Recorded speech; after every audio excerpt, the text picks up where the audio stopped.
first, it was small things that bothered her, she realized. A character in a movie wasn't picked for the job. He'd spent half of the movie attempting to land. A disappointment.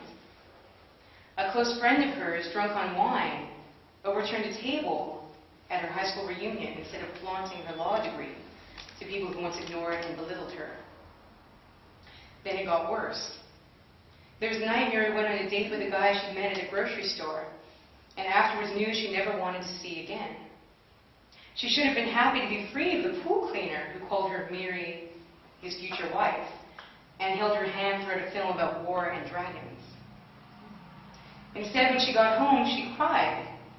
She cried for an hour, her liner smudged to dark half-moons under her small, wet eyes. The thought of a man trying so hard to impress her, of him having such high expectations that in the end led to rejection, was devastating. She couldn't explain it. Mary watched the guy's eyes when she kissed his cheek instead of his mouth at the end of the evening, and something inside her crumpled, like the cereal boxes she collapsed in her hands before placing them in the kitchen recycling bag. She felt frustrated and sad. It was too much disappointment.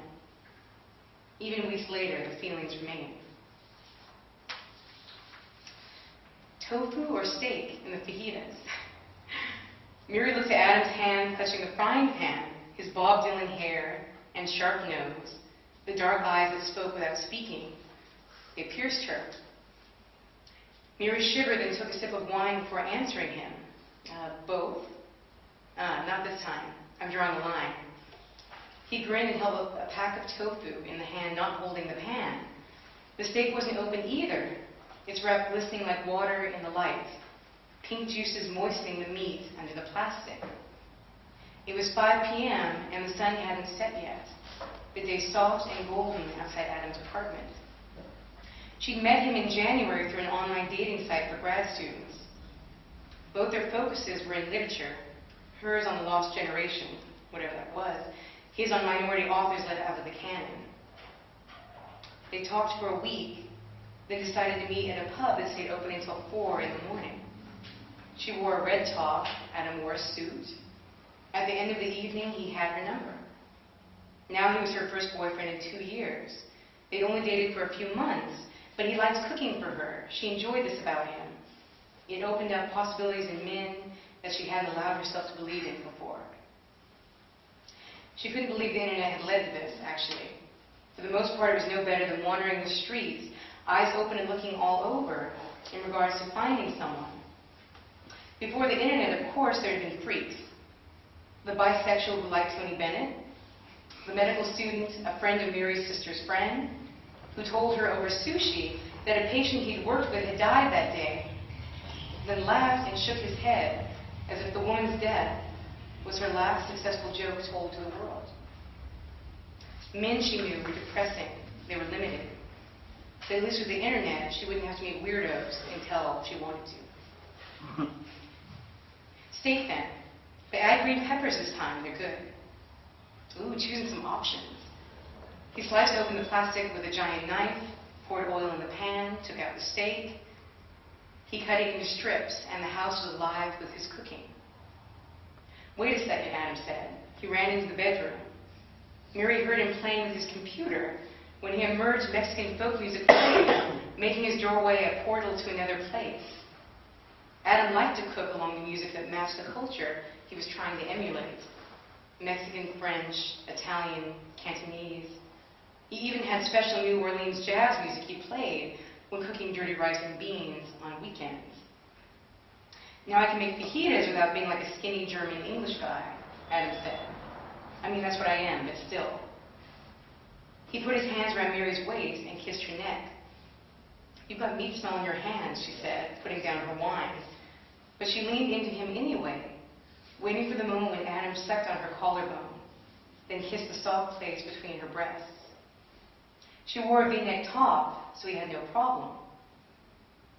As he moved down her chest, Mary opened her eyes and enjoyed the view of his red-painted cabinets and stacked blue bowls, the table littered with the crumpled art sections of various newspapers. Then she thought of Jocelyn. "Hey, I didn't tell you," she said, lifting up his face. "Tim cheated on Jocelyn." Adam's eyes widened. "Are you serious?" "Just found out today. She's thinking of calling off the wedding. It's weird. I told her to think on it first." "God, that's sex," he said. "But seriously, I don't blame Jocelyn. If you did that to me, man, I'd delete everything. Your number, pictures. I'd act like you didn't exist." Mary tried not to think about what he forgot to mention, the one thing she couldn't forget. Love. They didn't talk about it or the future. She cared about Adam, she knew, and could see strong lights developing between them like a hard wind hitting both their faces, slapping fresh color onto their skin. She didn't love him, though, and didn't think she ever would. This scared her. "I'm so sorry," he said, hugging her. "I love Jocelyn, too." The force of his arms surprised her. She closed her eyes, something she usually didn't do when she hugged, and let herself go in a way she'd once thought impossible. Pouring herself into the hug, transferring her frustration, her longing, her need to trust from her body into his. Andrew released her and threw the beef into the sizzling pan. "Do you think that could happen to us?" Mary said. "No," he said. He chopped the peppers in slow, careful movements. "We're not like that." He told Mary how much he liked her, how he didn't cheat on people he dated, how only bastards did that kind of thing, and neither of them were bastards. Still, Mary worried. What happened to Jocelyn could happen to her. She'd be cut off from a lot of what she wanted.